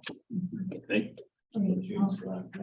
All in favor, say aye. Aye. Same sign. Okay, nursing education program. Thank you so much. I've never seen such excitement about spending such one. Well, after it's done, I'm sorry, I'm kind of stepping out here. I would appreciate you, if you guys would all like to come through, we would be more than happy to. I'm sure there will probably be an open. Good job. You saw the before. Yeah, the before. Great. Yes. Okay, so agenda item number 11 is the Nursing Education Incentive Grant.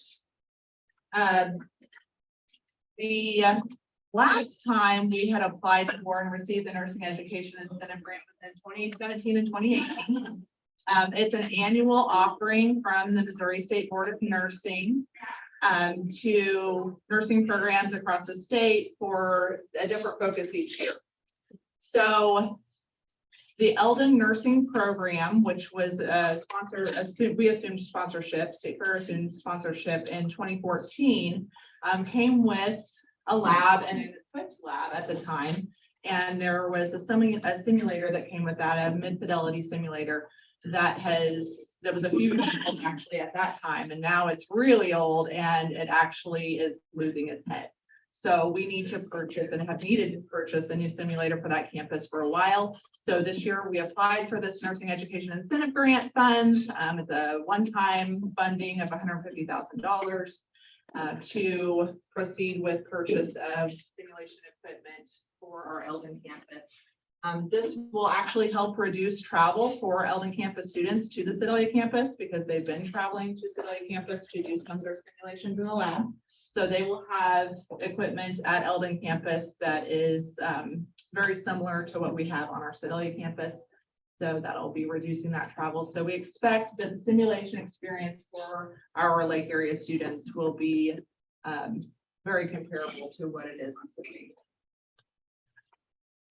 Any questions? $150,000. A majority of it will go for the purchase of the actual simulator. And then we have AV equipment that is going to be installed there, video cameras that are used during simulation with some microphones and ability for individuals to watch the simulation from a location other than the sim room. Allison, who did this grant work up? Who did it what? Who worked this grant? She up? did. I did.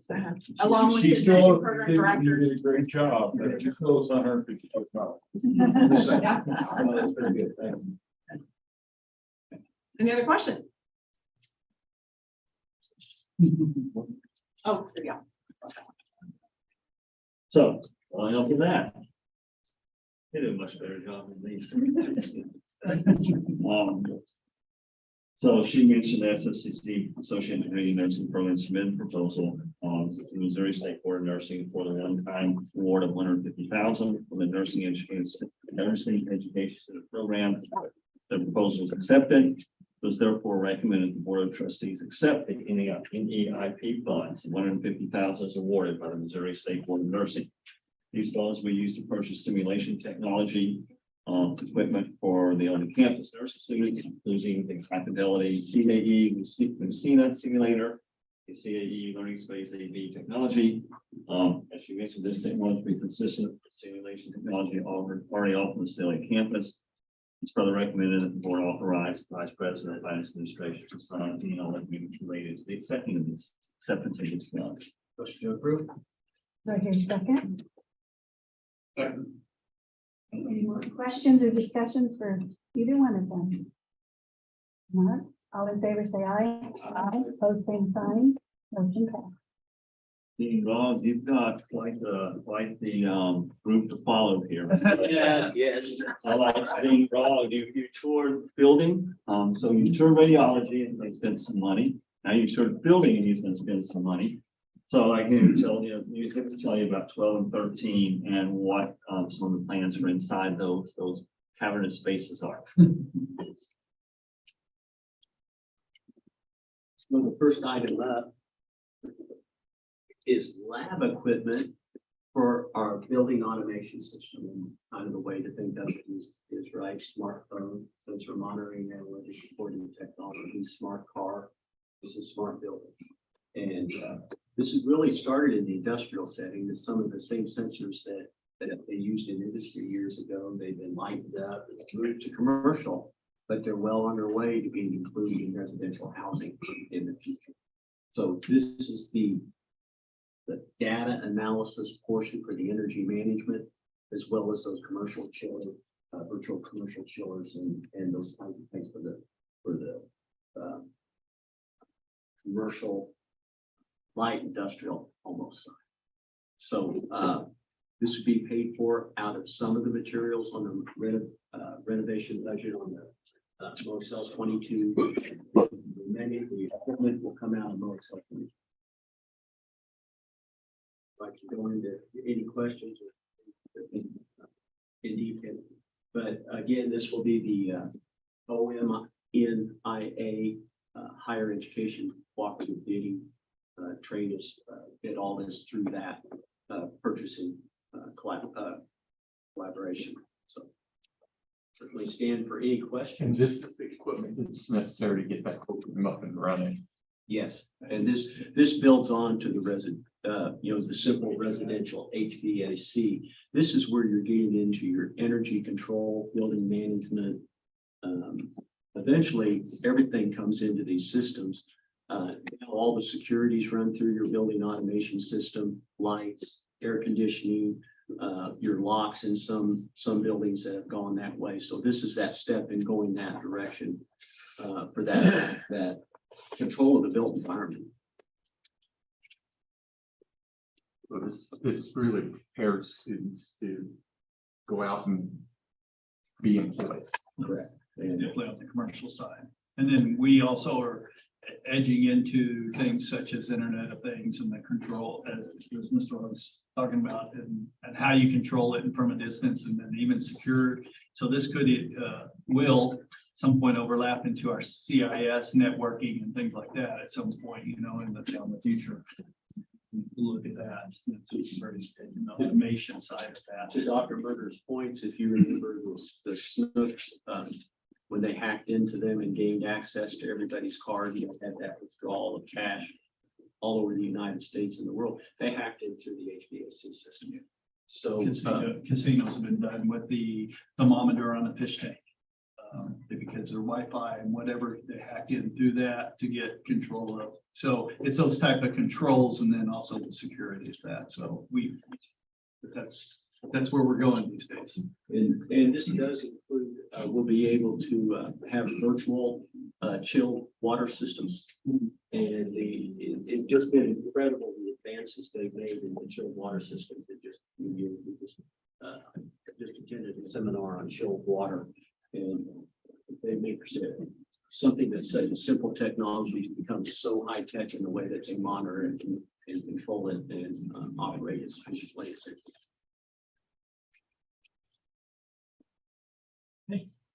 Keith, tell us, so let's make sure we know what we're doing. It was tough to follow it. I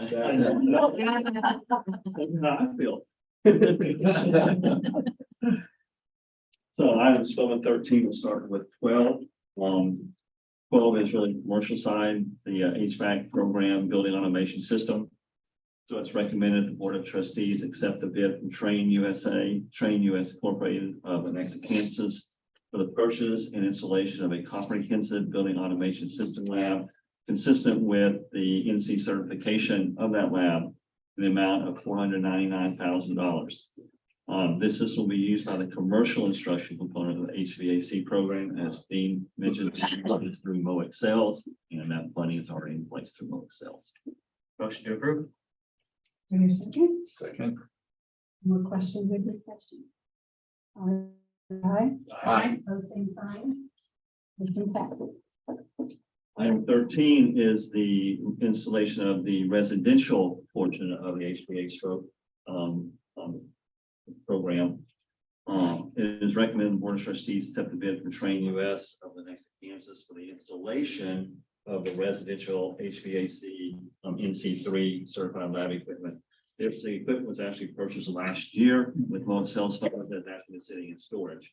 So this is the bid to then come install it in the buildings that we have now. That's in the amount of $56,000. This system we use by the residential instruction component of the HVAC program. The funding again is through MOEX sales, and that funding has been approved. Motion to approve. Second. Any discussion? All in favor, say aye. Aye. Those same sign. Motion passes. All right, ready for the Board of Trustees evaluation. We're ready to evaluate the board, quite frankly. So board policy calls for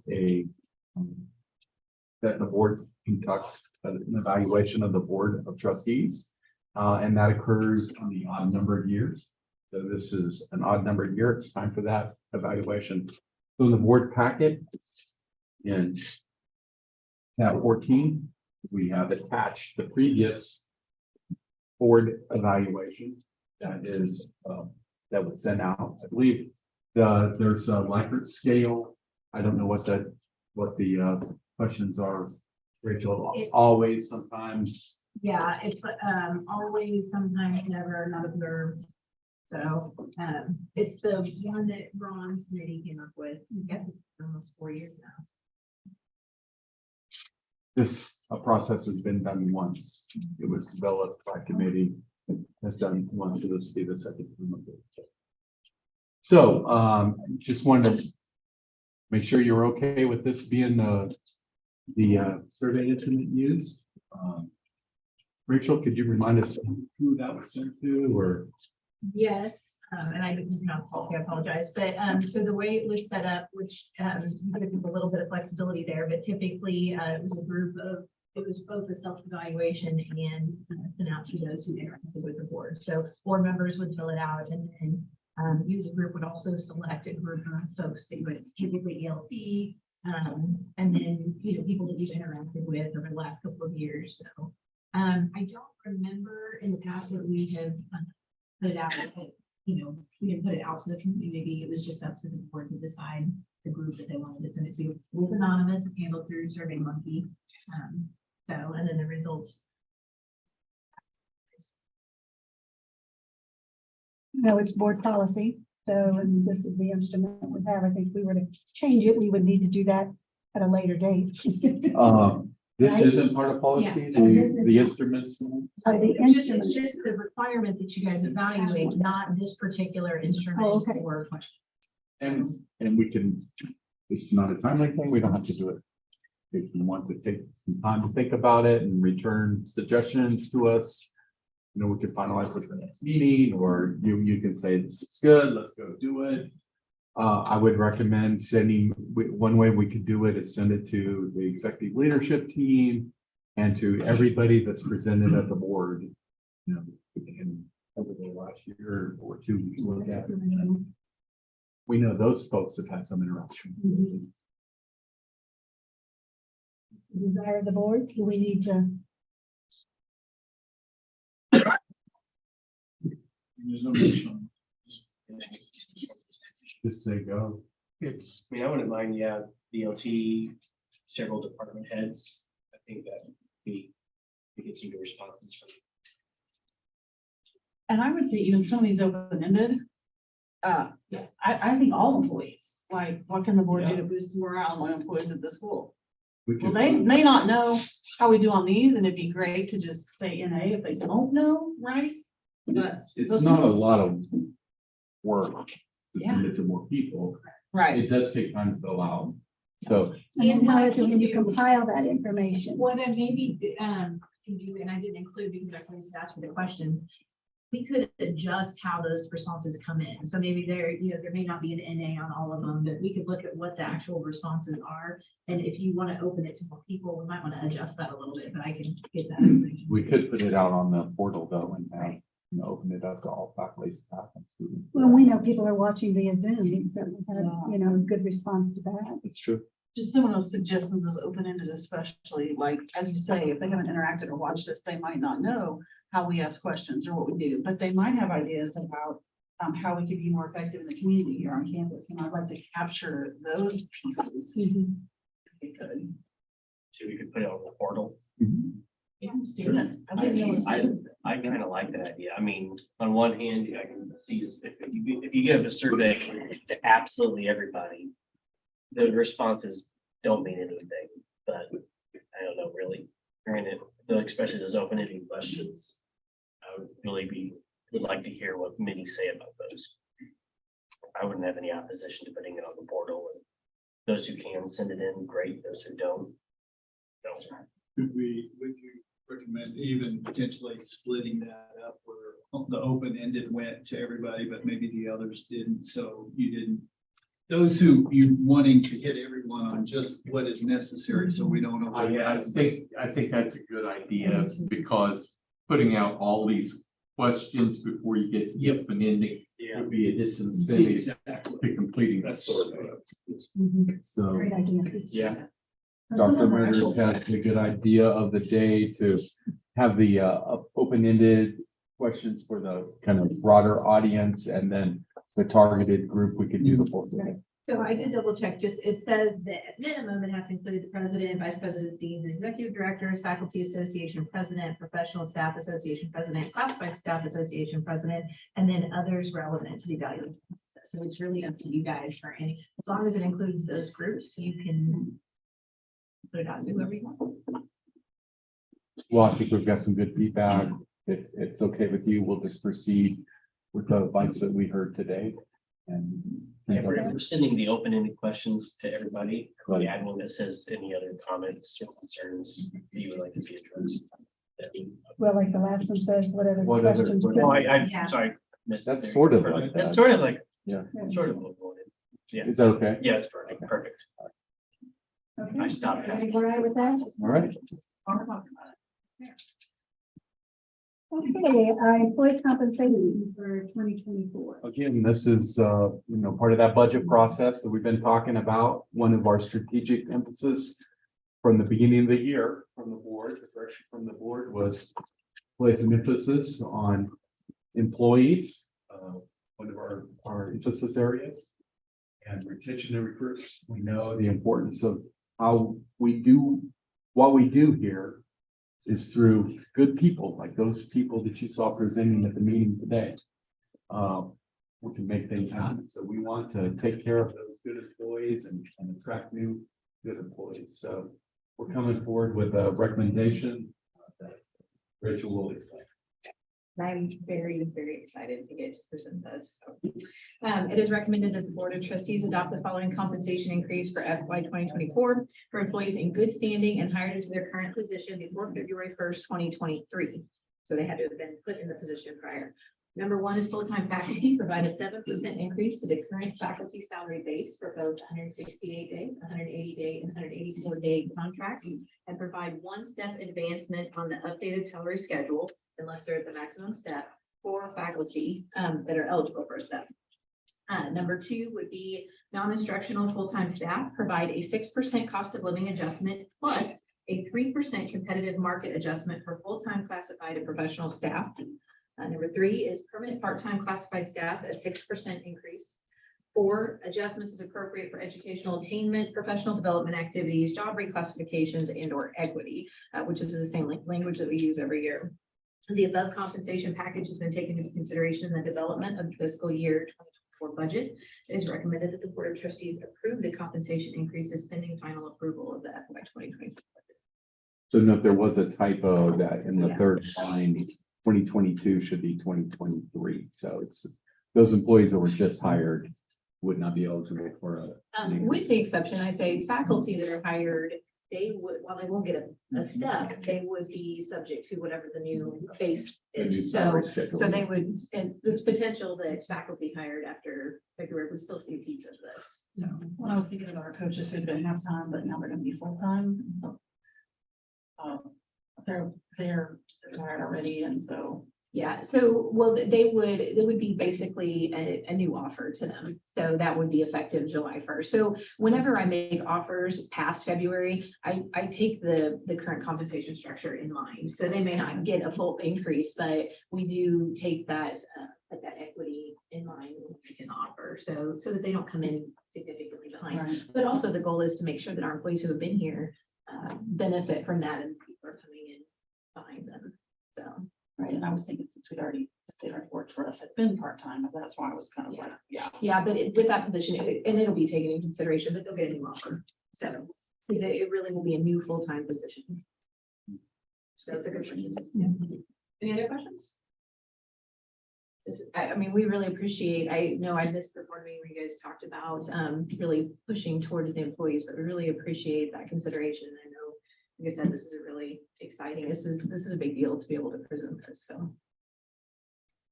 Okay, I'll entertain a motion. I have to recuse myself. All right, and now I've got to ask you, this is adjuncts, There's no change to the adjunct, so you're good. The pay will stay the same. None of that we're recommending affect adjuncts, okay, just full-time employees and part-time, permanent part-time.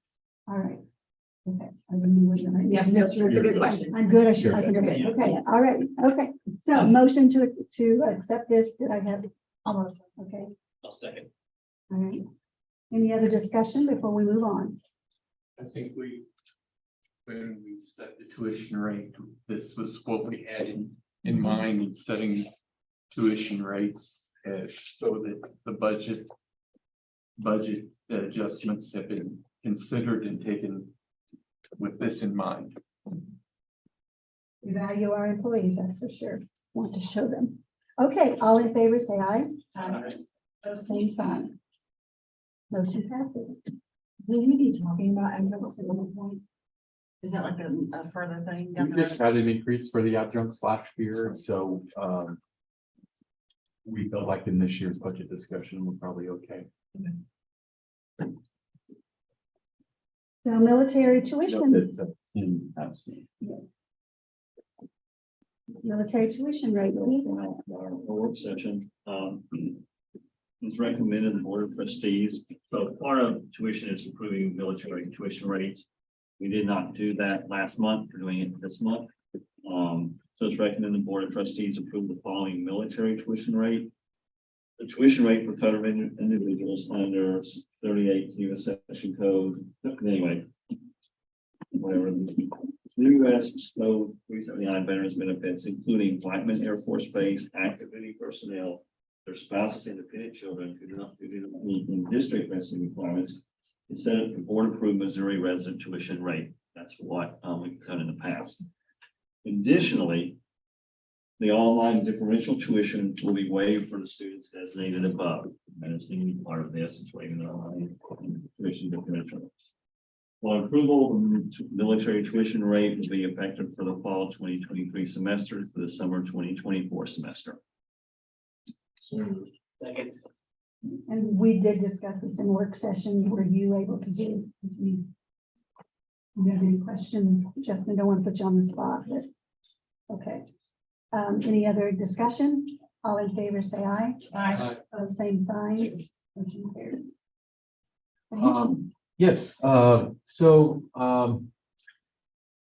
as you know, we have a group that's been working on improving our admissions process. And we've had feedback from our key stakeholders that we had several problems with our admissions process. It was clunky. It took a long time to complete.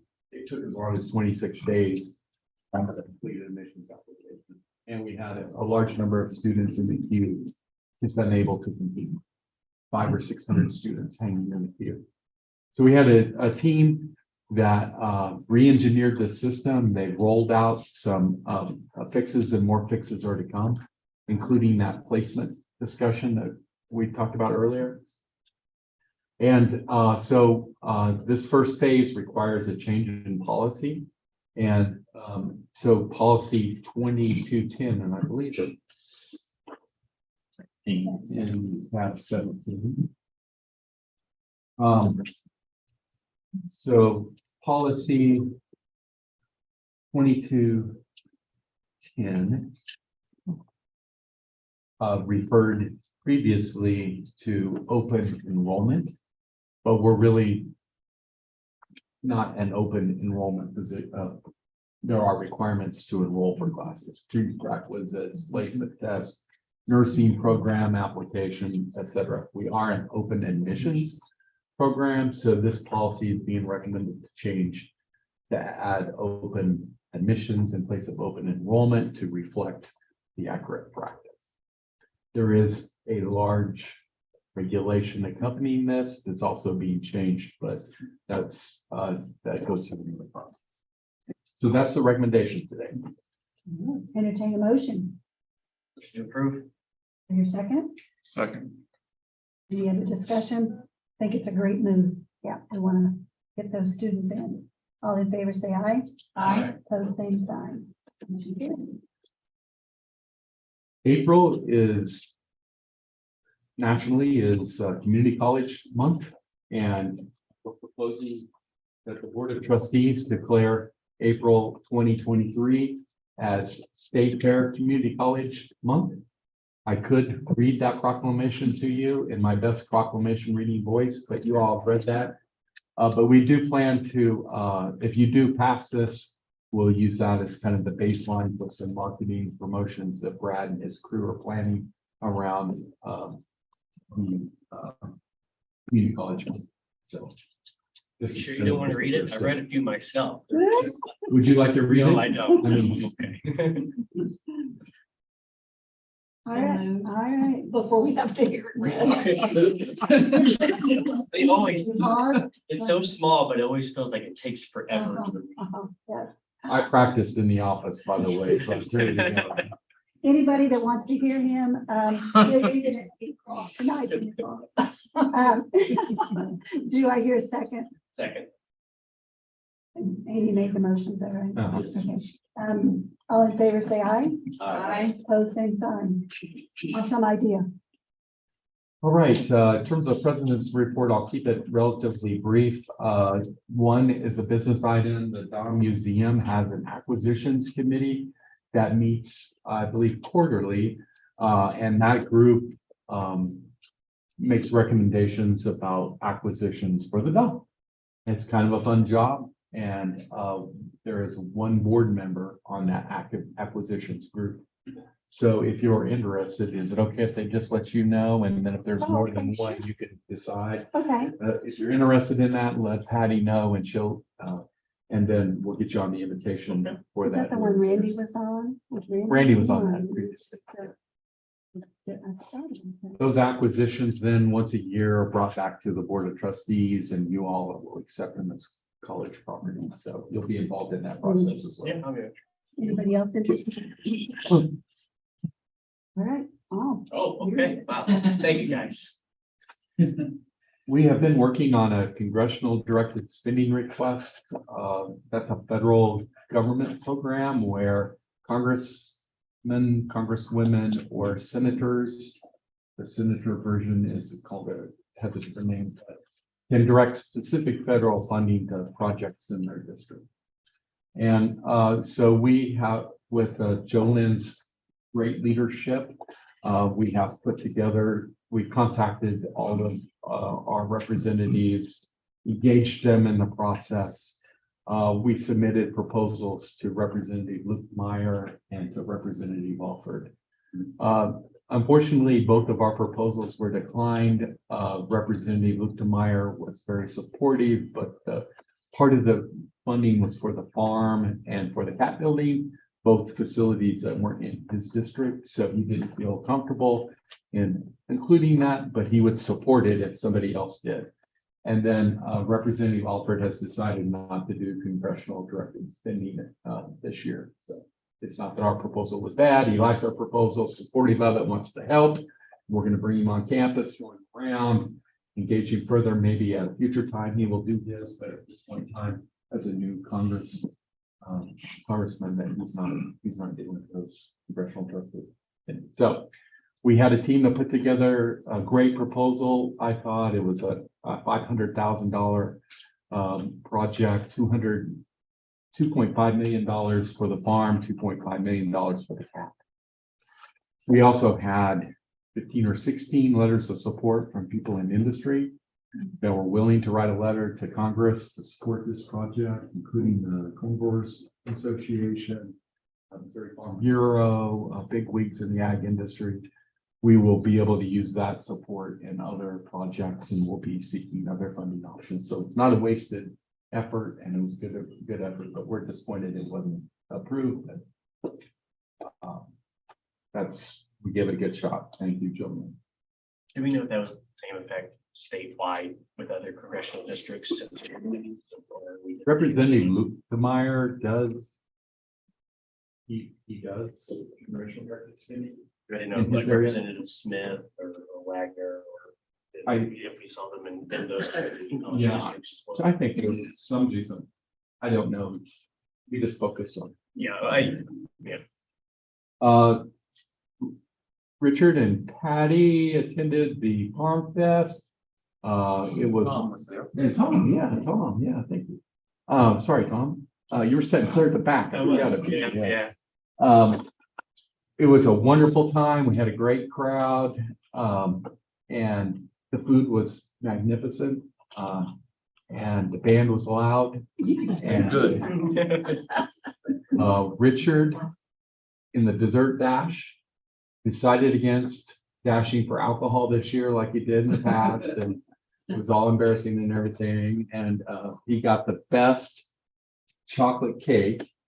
No. Bob, Bob Lisa's got it. husband, was our dasher, and Amber Stevens made the chocolate cake. It's probably the best chocolate cake I've ever had in my life, so it was wonderful. But it was a good time to have by all, but most importantly, it's a very successful fundraising effort. They're still tallying the dollars, but I think gross proceeds are over $100,000. And so we'll have to take the expenses out of that, but it was a successful effort. Those funds will be dedicated to the farm. And I do know that I took a drive on the farm yesterday with Mr. Driscoll, and he's going to spend every penny of it.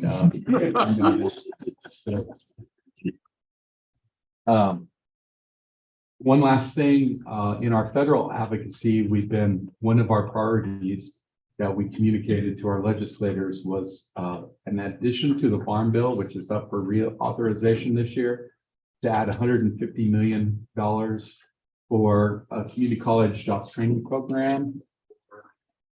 Technicians in agriculture. And I just got I wrote a letter in support of that to the Senate Ag Committee. And just got a note from one of the groups that's advocating for this. And that proposal is being supported. There's some legislative jargon in there that I didn't know for sure what all it meant, but the amount is being reduced and spread out over 6 years, so it's not going to be 150 million, quite substantially less. But there seems to be strong support both in the Senate and the House for that, and it's going to be added. They're confident maybe tonight on the Senate side to the farm bill, so that's good news. And that's the president's report. Thank you much. So financial report. Keep this fairly short. Finances here, you can see the report in front of you. I guess when I look at what stands out to me, what makes me feel good, if you look at the basically the last line of excess general revenues and expenditures for FY23, you'll see as of the end of February, it stands at 5.8 million in comparison to last year at this time of 5 million. And then FY21 is 6.3, which in FY21, we shut this place down. There was nothing being spent. So with everything we're doing, all that, we are, this, and the general fund is what we really have control of. And you see that we, I feel like we're managing it well. From a budget standpoint, we're about 2/3 of the year. We spent just slightly over 2/3 of the expenses. And the expenses, in June tend to go down. So we're right where we should be versus budget. And, ahead of really where we were at this time last year from an overall standpoint. So that's what I would call your attention to here. That's really what we need to be doing. Thank you, Keith. Okay, time for board discussion. So first of all, I think we'll let, I know that Dr. Bates and Richard went to the Capitol. I wasn't able to go, and so we're gonna let Richard kind of tell, kind of a little bit what happened. Actually, you went 2 days. We went 2 days, we went on Wednesday afternoon and Thursday before the legislative spring break. We visited with 14 members of the Missouri legislature. And you consider that there are 100 and just a little under 150. We did about 10% of the legislative body we visited with. We shared priorities of the 7% increase in core. We also talked about, expressed our concern with issues regarding personal property tax. The bill that is moved through the Missouri House is sponsored by Representative Reed. And we had a good discussion with him about that bill, and why it was proposed and what he thinks the effect will be. I know you received email from Dr. Bates showing property taxes levied and received over a five-year period. And note that for fiscal year 23, personal property tax received would have been $1,061,000. Representative Reedy thinks his bill will have about a 10% decrease in that amount, or a $100,000 loss. There are other folks who think maybe more than that, but that's what the legislature believes. And there was a comment that we should be able to recover that amount in just a few years, which I think would be 5 or 6 at a minimum. But that doesn't take inflation into account, and if we figure inflation in, it would be about, I would imagine, be probably 8-9 years before we recover that 10% loss. But there were some interesting things there. And we also did he put together the real property tax for us. And let's see, in 5 years, we've had a 15.3% increase in property tax, real property tax revenue. And I think almost all that could be new construction. In Pettis County, in Benton County, there was a reassessment, and you can saw some of the things going on there, and the personal property tax.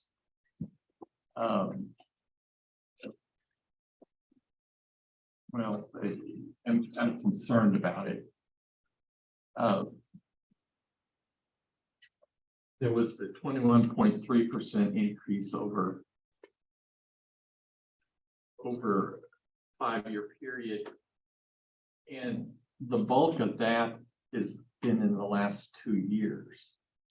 From fiscal year 18 to fiscal year 21, there was a 2.3% increase in personal property tax revenue, because there was 1 year where our revenues decreased by 6.76%.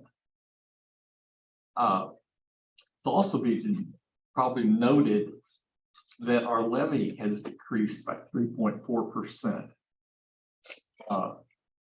with the applying the Hancock Amendment. So our actual tax levy per assessed dollar is 3% less now than it was 5 years ago.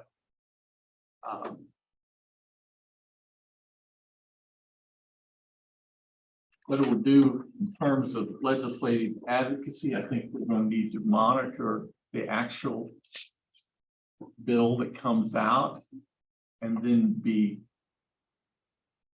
gather the actual effect as quick as we can, because I think there's an estimate as to what the impact will be for our taxing district, but there's really no solid data that's readily available to be able to figure out what the impact is going to be. So we may need to be alert to the need for remedial action based upon what actually happens.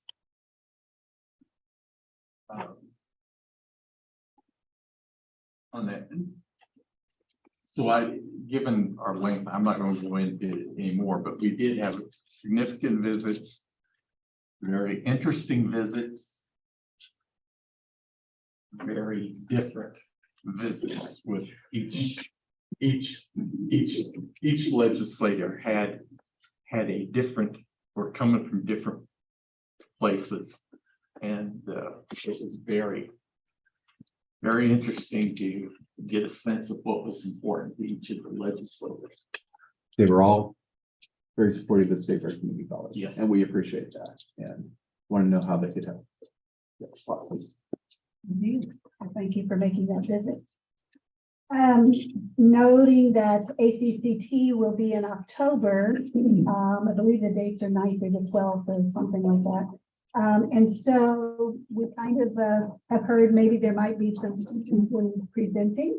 I don't know if there's in conversation, we've kind of heard that maybe somebody might want to present. So I know that this is the time that they're accepting those presentation proposals. So if there's anybody that, you know, is interested in doing that, let me know.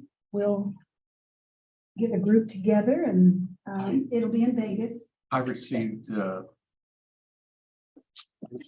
piece of mail about that today. So I don't know if anybody else has received it. Yeah, so, you know, so think about that, but if you have a suggestion, if you're not one that wants to make a, you know, a presentation, but you have an idea about something that would be good, maybe, you know, we know our legislative advocacy is probably what started that conversation, I believe. And how we're doing that, and a nice pamphlet that was put together by Brad and his team. I think is It's probably not online for this year, but if we finalize with Lincoln, I really think that would be in line for a presentation at the next Congress in 2024. all right, so let me know, and we'll work with you and Dr. Bates, and if you'd like to maybe present, there'd be a group of us that could do that. So October 9th or the 12th, you might kind of want to just put that on your calendar, you know, tentatively on that. What other items of discussion do you have?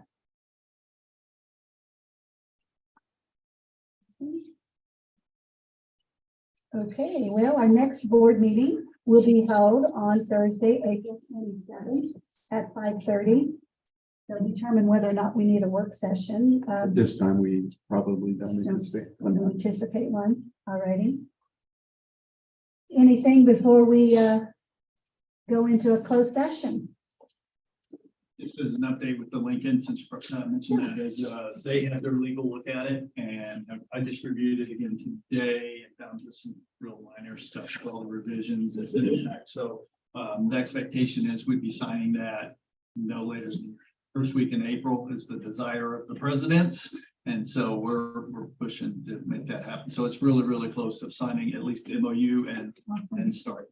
Then that real action then has to obviously take place, but it's taking a little bit longer due to bureaucracies, but it's not a bad thing because of them having their legal as well as us and some things. So I think that's better anyway. And I'll add that in Jeff City, when visiting on the Capitol, that there was quite a bit of excitement about that possibility from the folks who represented the Jefferson City community.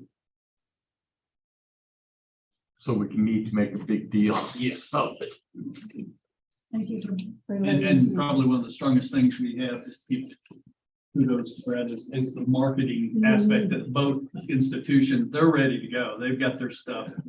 So we're strong over here with Brad's leadership on that side too. Okay, well, thank you guys for sticking with us. I will entertain a motion to go into closed session. Looks like it's for hiring, firing, disciplining, the promotion of personnel pursuant to RSMO section 610.0213 and lease purchase or sale of real estate pursuant to RSMO section 610.021. Yes, I'm going to show you that those first sessions. Second. So Paul, please. Amy Bashir. Tim Carr. Yes. Preston Hart, Thank you. Tom Ingram, Richard Parker, Yes. Patricia Wood. Yes. Request received and Dr. Murders to stay I'm actually working for. In the penalty box. in the penalty box. He didn't have.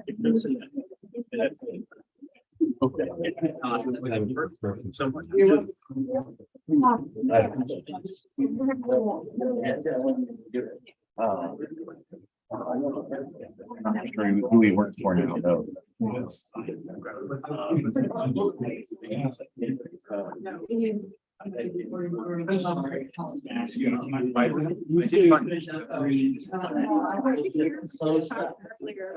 Oh, my goodness. Rebates. Hi there.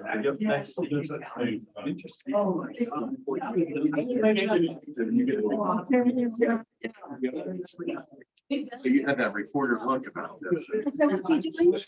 Reporter.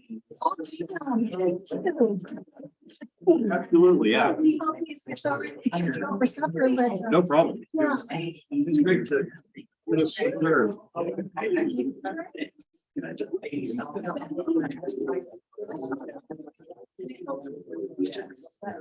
Take the Athens first. Thank you. So much. Yeah. Can I get your name so that I can put it in a minute? Yeah, Dawson Franz. Oh, okay. Yeah. Yeah. Yeah. I think I talked to you maybe a few months ago. I interviewed Dr. Bates for a number of years. You a freshman or are you a sophomore? I'm a sophomore. Oh, no, I mean, you leave, no?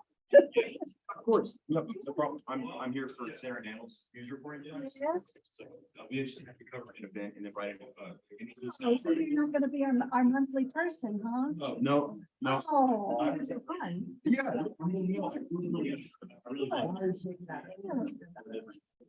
Huh? Oh, we're so glad you came. Yeah. Maybe there's a career ahead for you. Good evening. Thank you. So tell me what this is meant. So read, should students take courses at SFCC? Students will pay for SFCC. No, see, Brent asked me that I asked Justin, did you know the guy that was in, he was definitely. So we kind of wondered if we were in the construction, what Brent decided was maybe from. It should be. Yeah. There should be. It should be. Who might be out there? These are the home schools, but I think that no matter what, they're gonna be, say, intersections. Students say he was. So he's probably from here then. He was up there. Oh, no, I thought that's.